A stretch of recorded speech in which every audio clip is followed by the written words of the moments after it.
The Select Committee investigating January 6th is piecing together information on former President Trump, quite literally. Some of the White House records handed over to the committee were reportedly torn and taped back together, while some couldn't be sent because they were already gone.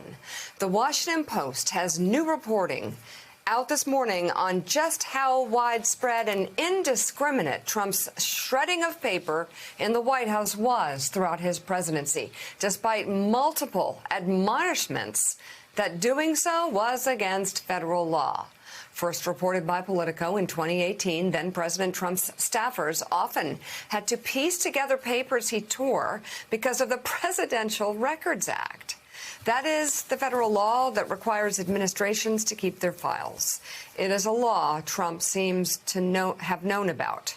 Here he is referencing the law when he criticized Speaker Nancy Pelosi for ripping up his State of the Union speech. Remember that? Back in 2020.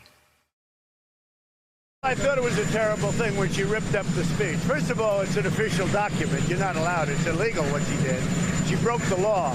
That was terrible. It was terrible, so disrespectful to our country, and actually very illegal what she did.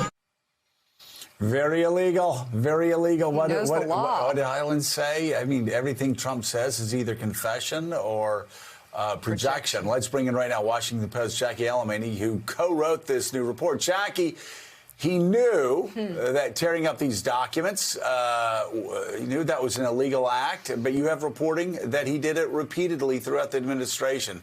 Explain. That's exactly right. He was told repeatedly by former White House counsel, chiefs of staff, those around him, but the ripping continued and was so bad that they had to implement entirely new protocols around the former president's shredding habits.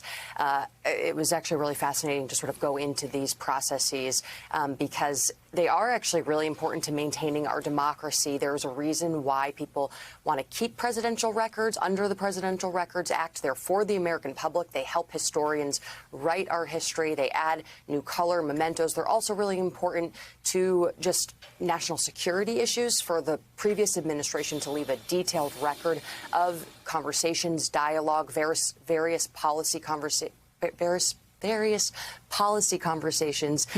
that happen between leaders and different countries, and for the next administration to come in and hit the ground running so that they have a record of those decisions made. But this president was very vigilant with his shredding and single-handedly made the decision of what records could be thrown out and what was considered a presidential record and what wasn't. This is not how it's supposed to work. There is an entire office dedicated to this, the White House Office of Records and Management, and they are supposed to go around and basically catalog every single record that the president touches. Under the Presidential Records Act, essentially every record that is created in the White House should be stored. Now, the National Archives, at the end of the day, after 4 years, doesn't want every shred or piece of paper, but there's a process for a reason.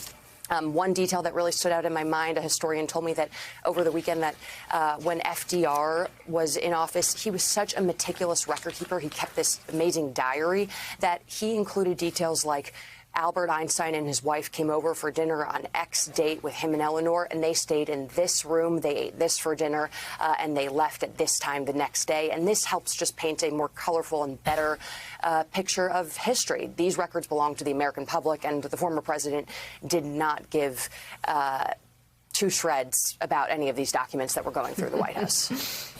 Hey, Jackie, it's Jonathan. Well played there. I'm not sure that the former President Trump would have had Albert Einstein over for dinner.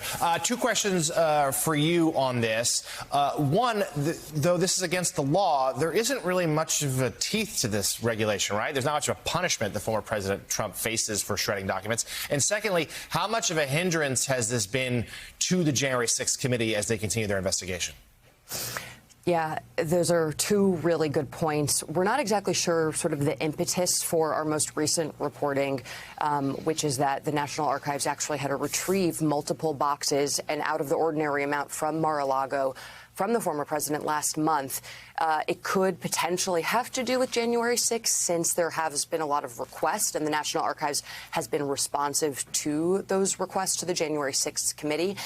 We ran a comment by Stephanie Murphy's office. She's a panelist on the committee, who said that while this behavior is not shocking, it might not necessarily impede the work of the committee, since they have a lot of sources and methods for getting their hands on various documents. So if they wanted something, they would potentially go to staffers or those who were with the former president, who could then document and lay out those records themselves.